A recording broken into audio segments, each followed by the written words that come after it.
जी, हम last time हमने Python का जो पहला कंट्रोल है कि उसके अंदर वेरिएबल्स कैसे बनाते हैं और वेरिएबल पे बात की थी काफ़ी डिटेल में कि वेरिएबल किस तरह बनते हैं और वेरिएबल का एक कंटेनर की तरह है जो डाटा को स्टोर करता है। फिर वेरिएबल का एक नाम होता है, फिर उसकी वैल्यू होती है। वेरिएबल रैम में बनते हैं, मतलब रीस्टार्ट करने पे प्रोग्राम या कंप्यूटर वेरिएबल का डाटा जो है वो ख़त्म हो जाता है या उड़ जाता है या इरेज हो जाता है। फिर हमने डिस्कस किया था कि वेरिएबल के कुछ रूल्स हैं, उसकी नेमिंग कन्वेंशन है कि वेरिएबल के नाम किस किस तरह रख सकते हैं। अच्छा, आज हम डिस्कस करेंगे कि हमारे पास वेरिएबल में जो हम डाटा स्टोर कर रहे हैं, दैट इज कॉल्ड में भी यूजर नेम इक्वल टू नवीर, सही है। और ये एक वेरिएबल है, इसके तीन हिस्से हमने डिस्कस किए थे। वन इज वेरिएबल का नाम, फिर इसके दरमियान इक्वल टू का साइन, मतलब असाइनमेंट ऑपरेटर कहते हैं इसको, और फिर उसकी वैल्यू है वो हम इस वेरिएबल के अंदर स्टोर कर रहे हैं। अब ये जो इसकी वैल्यू है, ये क्या चीज़ है, इसको हमें अंडरस्टैंड करना है। उसको अंडरस्टैंड करने के लिए हमें डाटा की टाइप्स को अंडरस्टैंड करना पड़ेगा, वह कि डाटा किस किस तरह का होता है।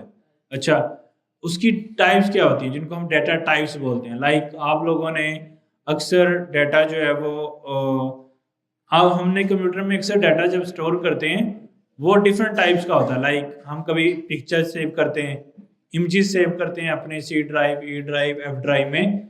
कभी हम वीडियो सेव करते हैं, कभी हम ऑडियो सेव करते हैं, कभी हम जो है वो कोई वर्ड फाइल सेव करते हैं, कोई पीडीएफ फाइल सेव करते हैं। तो ये सारा डिफरेंट डिफरेंट टाइप की फाइल्स हैं जिसको हम सेव करते हैं, और उस एक फाइल में भी हम डिफरेंट तरह का डाटा जो है वो स्टोर कर सकते हैं। लाइक हाँ, जब हम व्हाट्सएप पे किसी से कम्युनिकेशन करते हैं तो जो इंफॉर्मेशन हम शेयर करते हैं, जो चीज़ हम शेयर करते हैं, उसको हम डाटा बोलते हैं। मतलब जो हम एक जगह से दूसरी जगह जो इंफॉर्मेशन हम डिलीवर कर रहे हैं वो डाटा है। Like digital data, digital text या डिजिटल डाटा जो हम किसी के साथ कंप्यूटर के ऊपर शेयर करते हैं। कंप्यूटर पे आने वाला हर डाटा हमारे लिए डिजिटल डाटा है, सही है। अब वो उस डाटा की बहुत सारी टाइप्स रहती हैं। लाइक टेक्सचुअल डाटा, ऐसा डाटा जो हम टेक्स्ट बना के लिखते हैं, यानी कि एबीसी के लेटर या कोई भी ऐसी चीज़, कोई पैराग्राफ, कोई ऐसे, जो चीज़ हमें टेक्स्ट के फॉर्मेट में हम डिफाइन करते हैं उसको हम टेक्स्ट डाटा बोलते हैं। उसको हम क्या बोलते हैं? टेक्स्ट डाटा बोलते हैं। फिर एक ऐसी चीज़ जिसके अंदर हमारे पास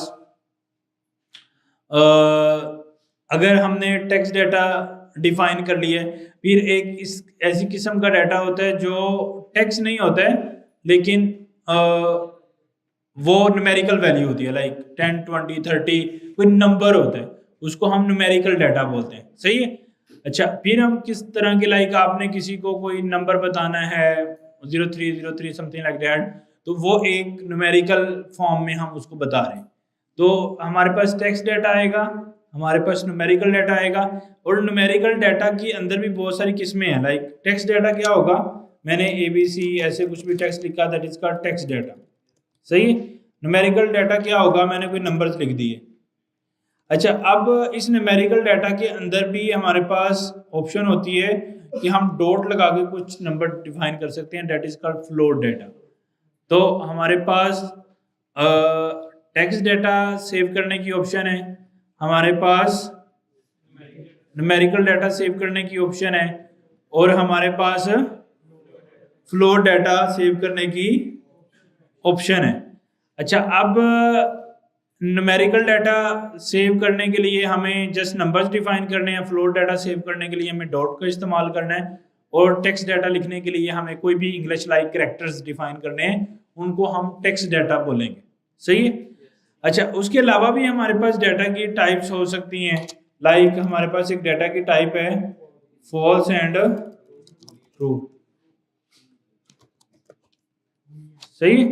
इस तरह के डाटा को हम बोलते हैं बुलियन, लाइक ट्रू और फॉल्स, 0 और 1 means Boolean value, Boolean data. तो उसको हम फॉल्स और ट्रू से रिप्रेजेंट करेंगे। अच्छा, फिर हमारे पास डाटा की और टाइप कौन सी हो सकती है जिसके अंदर हम डाटा स्टोर कर सकते हैं? कोई इमेजेस का डाटा भी हो सकता है, लाइक कोई इमेज हो सकती है हमारे पास, कोई वीडियो हो सकती है, कोई ऑडियो हो सकती है। ये भी एक तरह की डाटा की टाइप्स ही है ना, मीडिया, इसको हम मीडिया टाइप बोलते हैं, डाटा की मीडिया टाइप, जिसके अंदर ये तीनों टाइप्स को मिला के, या ऑडियो, वीडियो, इमेजेस या वॉइस मैसेजेस वगैरह को मिला के हम मीडिया बोलेंगे, मीडिया फाइल्स या मीडिया डाटा। अच्छा, ये हमारा बुलियन डाटा हो गया, ये हमारा टेक्स्ट डाटा हो गया, ये हमारा न्यूमेरिकल डाटा हो गया, और ये हमारा फ्लोर डाटा हो गया। तो ये सारे डाटा की कुछ किस्में हैं जो हम वेरिएबल्स के अंदर स्टोर कर सकते हैं। तो वेरिएबल एक कंटेनर है। अब कंटेनर इनमें से किसी भी टाइप का डाटा स्टोर करने के कैपेबल है। आप किसी भी टाइप का डाटा उसके अंदर स्टोर कर सकते हो। अच्छा, एक और इसमें चीज है वेरिएबल में, अगर वेरिएबल एक फिक्स्ड वैल्यू डाटा स्टोर कर सकता है, मतलब उसकी एक फिक्स स्पेस है, maybe 10 MB, maybe 10 MB more than enough, like 8 byte, 1 byte, maybe 8 bit उसको हम कहें। तो ये इसका साइज है, यानी कि एक कंटेनर है, उसका साइज है। अब उससे ज्यादा अगर आप उस पर्टिकुलर वेरिएबल में डाटा डालोगे तो क्या होगा? जैसे ये कंटेनर है, इसका एक साइज है कि इसमें इतने मिलीलीटर जो है वाटर आ सकता है। अगर मैं इससे ज्यादा डालूंगा तो क्या होगा? ओवरफ्लो हो जाएगा, बाहर निकल जाएगा। अब एक्चुअल में लेट्स सपोज ये 500 मिलीलीटर इसमें आ रहा है, अगर इसमें मैं 1000 डालूंगा तो क्या होगा? 500 बचेगा और बाकी का 500 ओवरफ्लो हो जाएगा, गुम जाएगा। अब जो इसमें बाकी का 500 पड़ा है वो क्या असल डाटा है? वो डाटा का पार्ट है, लेकिन एक्चुअल शेप नहीं है डाटा की, असल डाटा नहीं है। तो लेट्स सपोज अगर आप एक वेरिएबल में मे बी इतने कैरेक्टर सेव हो सकते थे, अगर आप उसमें ज्यादा डालेंगे तो वो उसको ओवरफ्लो कर देगा। तो अब जो आपके पास चीज बचेगी वो एक स्पेसिफिक पार्ट होगा डाटा का, जो एक्चुअल डाटा नहीं है। लेकिन अगर आपके पास ज्यादा बड़ा डाटा है तो उसमें फिर हमें ज्यादा तादाद में वेरिएबल्स क्रिएट करने की जरूरत पड़ती है, ताकि हम उस डाटा को स्टोर कर सकें या सेव कर सकें। अच्छा, अब ये भी हमने डिस्कस कर लिया कि ये डाटा की मल्टीपल टाइप्स हैं, इस चीज़ को भी देख लिया, और डिफरेंट बुलियन डाटा टाइप्स होती हैं, टेक्स्ट डाटा टाइप होती है, और नंबर और फ्लोट डाटा टाइप होती है। अच्छा, अब इसको पाइथन में कैसे रिप्रेजेंट करेंगे? यानी मैंने बोला कि ये सारी टाइप का डाटा सेव किया जा सकता है पाइथन के वेरिएबल के अंदर। तो अब हम इन टाइप्स को कैसे डिफाइन कर सकते हैं, ये चीज हमें देखनी है।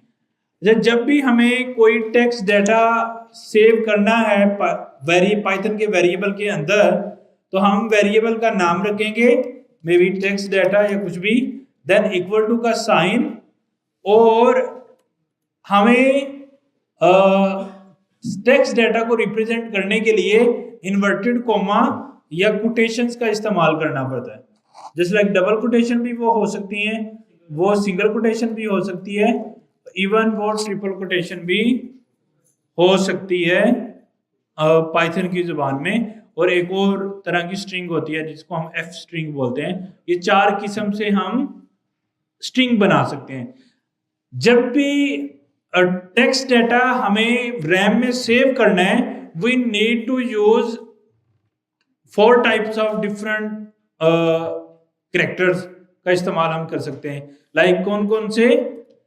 Single quotation, double quotation, triple quotation, ऐसे। और उसके बाद हमारे पास एक है एफ स्ट्रिंग। उसके बाद क्या है? F string.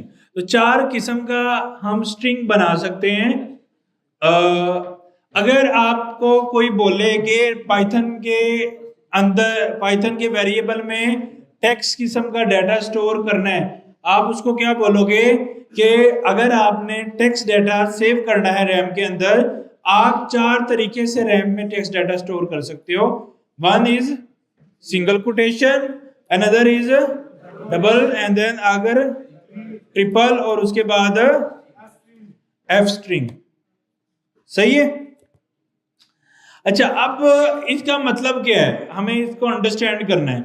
इसका मतलब ये है कि जब भी हम टेक्स्ट डाटा सेव करेंगे कंप्यूटर के अंदर, अगर हम डबल कोटेशन लगा देंगे तो उसको वो टेक्स्ट ही कंसीडर करेगा, उसको वो स्ट्रिंग ही कंसीडर करेगा। और इसको हम दूसरी जुबान में स्ट्रिंग भी बोलते हैं। टेक्स्ट डाटा या स्ट्रिंग डाटा एक ही बात है।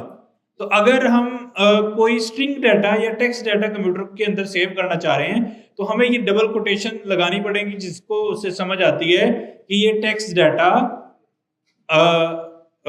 सेव करना है मैंने रैम के अंदर। अच्छा, अब ये जो टेक्स्ट डाटा मैं रैम में सेव कर रहा हूं, इस टेक्स्ट डाटा के लिए अगर मैंने मैंने टेक्स्ट डाटा सेव कर दिया, एक और मैंने वेरिएबल बनाया, मे भी उसको मैंने num1 बोला और उसमें मैंने 0 सेव कर दिया। अब ये एक लैदा टाइप का डाटा है और इसकी टाइप लैदा है। इस टाइप, ये कौन सी टाइप का डाटा है? स्ट्रिंग टाइप या टेक्स्ट टाइप का डाटा है। और ये कौन सी टाइप का डाटा है? इंटीजर टाइप का डाटा है या न्यूमेरिकल डाटा है, मतलब नंबर्स हैं। अब ये 0 भी हो सकता है, ये कोई भी नंबर हो सकता है। इतनी बात किसी को समझ ना आई हो तो अभी तक हमने 2 तरह का डाटा किस तरह सेव करना है वो हमने अंडरस्टैंड कर लिया। One is text data and other is अच्छा, एक खूबसूरती ये है कि अगर आप टेक्स्ट डाटा के अंदर आप जैसे ही आपने कोई डबल कोटेशन लगाई, उसके अंदर आपने अगर सेम नंबर डाला, ये वाला, इस वक्त भी ये वाला चीज क्या है? ये टेक्स्ट डाटा है या नंबर डाटा है? ये टेक्स्ट डाटा है। Reason is double quotation. जब भी कोई डाटा, चाहे वो न्यूमेरिकल डाटा हो, चाहे वो फ्लोट डाटा हो, चाहे वो बुलियन टाइप का डाटा हो, अगर उस डाटा के अगेंस्ट हम 4 किस्म की कोटेशन लगा दें, like single quotation, double quotation या ट्रिपल कोटेशन या एफ स्ट्रिंग, ये चारों किस्म की स्ट्रिंग अगर आ जाएंगी उस पर्टिकुलर वेरिएबल के अगेंस्ट, तो वो डाटा क्या बन जाएगा? स्ट्रिंग डाटा बन जाएगा, चाहे वो बुलियन या न्यूमेरिकल या फ्लोट डाटा ही क्यों ना हो। तो इस वक्त इस पर्टिकुलर वेरिएबल की टाइप क्या है? String data, mean text data या न्यूमेरिकल डाटा। अच्छा, अब ये हमें अभी हम नंबर पे आते हैं कि उसमें क्या क्या ऑप्शंस हैं। अभी हम जस्ट स्ट्रिंग डाटा पे फोकस करते हैं।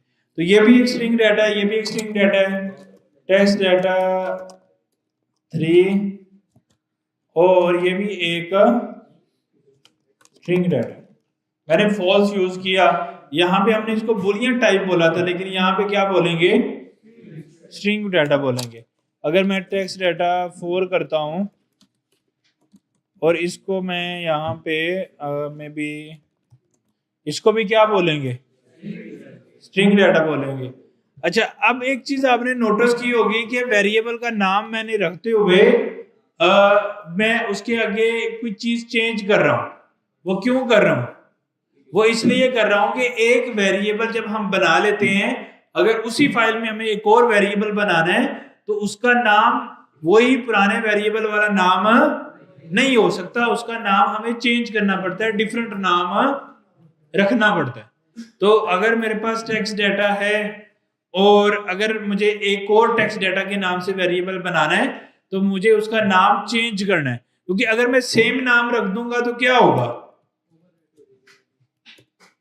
अगर मैं सेम नाम रख दूंगा तो अगर टेक्स्ट डाटा इस कंटेनर को रिप्रेजेंट कर रहा है तो पहले वो इसके अंदर डालेगा टेक्स्ट डाटा, फिर उसमें डालेगा 6876, फिर दोबारा इसमें डाल देगा फॉल्स, फिर इसमें डाल देगा 234.234, क्योंकि ये एक नाम एक कंटेनर को रिप्रेजेंट कर रहा है ना। अगर हमने नाम चेंज करेंगे तो क्या होगा? इस तरह के मल्टीपल कंटेनर्स बन जाएंगे। अब हर कंटेनर का डाटा अपने अपने बॉक्सेस के अंदर सेव हो रहा है, ये अपने अपने बॉक्सेस के अंदर चल रहा है या यूज हो रहा है। इतनी बात समझ आ गई आपको कि टेक्स्ट डेटा का क्या मतलब है और टेक्स्ट डेटा 1 का क्या मतलब है, और हम मल्टीपल वेरिएबल के नाम क्यों रख रहे हैं। अगर हम सेम नाम रखेंगे तो क्या होगा, ओवरराइडिंग हो जाएगी। लाइक हम क्या करते हैं,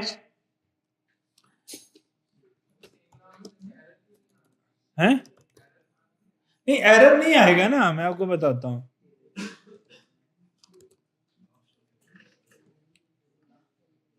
अच्छा जी, हमने इसको रन कैसे करना है, हमें टर्मिनल ओपन करेंगे। अच्छा, एक आप लोगों को एरर आ रहा था अक्सर ग्रुप में, मैंने देखा था यहाँ पे पावर शेल लिखा हुआ था, तो पावर शेल में एरर आता है एक्सेस का। आपने यहाँ पे राइट क्लिक करके कमांड प्रॉम्प्ट आपको लिखा आएगा। मेरे पास शेल डिफरेंट रहते हैं, बैश एसएसएच, तो मुझे डिफरेंट नजर आ रहे हैं, लेकिन आपको पावर शेल और कमांड प्रॉम्प्ट लिखा आएगा। आपने उसमें से क्या चूज कर लेना है, कमांड प्रॉम्प्ट, फिर आपका चलेगा सिस्टम, अदरवाइज नहीं चलेगा। तो इसको चलाने के लिए आपने लिखना है पाइथन, फाइल का नाम क्या है, class01.py।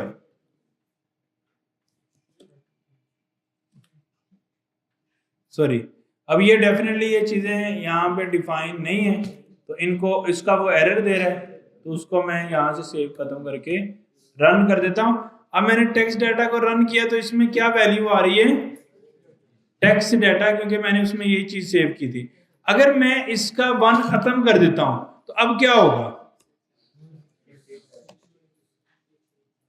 अब टेक्स्ट डाटा प्रिंट होना चाहिए या 6876, क्यों बोला, अब क्या नजर आ रहा है, हुआ क्या है कि लेट्स सपोज ये कंटेनर था, इसके अंदर पहले टेक्स्ट डाटा सेव था, अब मैंने इसी को खत्म करके क्या डाल दिए, 6876। अब उसकी नजर में जो पुरानी चीज थी वो खत्म हो गई। मेरी बात समझ आ रही है, ये ऐसे ही है कि अगर इसमें वाटर हो तो उसको मैं फेंक दूं और दोबारा इसमें कोई और वाटर डाल दूं, तो ऐसे ही है ना, वो जो भी चीज थी वो ओवरराइड होगी, वो पुरानी चीज खत्म हो गई, अब इसमें एक नई चीज आ गई। तो इसलिए अगर हम सेम नाम रखेंगे तो वो उसी बॉक्स को पॉइंट करेगा, क्योंकि टेक्स्ट डाटा इतने ज्यादा रैम में बॉक्सेस में से किसी एक बॉक्स को पॉइंट कर रहा है, और उस बॉक्स को मैंने टेक्स्ट डाटा के साथ लिंक किया हुआ है। बात समझ आ गई। अब वो टेक्स्ट डाटा इतने बॉक्सेस में से एक बॉक्सेस के साथ लिंक है, अब उसमें से कोई भी वैल्यू उसमें से चेंज होगी तो ऑटोमेटिकली क्या होगा, ऑटोमेटिकली क्या होगा, वो चीज खत्म हो जाएगी, क्योंकि वो बॉक्स तो एक ही है ना, उसी बॉक्स में जो भी डाटा सेव करूंगा वो हो जाएगा, और उसमें पुराना जो भी डाटा सेव था वो खत्म हो जाएगा। लेकिन अगर मैंने इसके साथ 1 लगा दिया तो फिर क्या होगा, फिर क्या होगा, फिर चूंकि नाम डिफरेंट रखा, अब वो इस वाले बॉक्स को रिप्रेजेंट नहीं कर रहा, वो इसकी तरह के किसी और बॉक्स को रिप्रेजेंट कर रहा है। अब इसका डाटा अपने पास रहेगा और इसका डाटा अपने पास। अब उस बॉक्स को अगर मैं चेंज करना चाहूं तो मैं कर सकता हूं। अभी मैंने अगर यहां पे 4 वेरिएबल बनाए हैं तो ये 4 बॉक्सेस बन गए हैं, और ये 4 बॉक्सेस लहदा रैम में पॉइंट हो रहे हैं, इन सबकी लोकेशन लहदा अपनी लोकेशन है, सही है, उनके अपने एड्रेसेस हैं। वो एड्रेस चेक करने के लिए भी मैंने बताया था कैसे करते हैं, आईडी का अगेंस्ट ऐसे ब्रैकेट्स लगाते हैं और उसको ऐसे डबल कोटेशन बना के वेरिएबल का नाम एज एन स्ट्रिंग देते हैं, तो फिर वो उसका क्या शो कर देता है, मेमोरी लोकेशन, मेमोरी एड्रेस, कि वो मेमोरी में कहां पे पॉइंट कर रहा है। सही है, इतनी बात समझ आ गई है।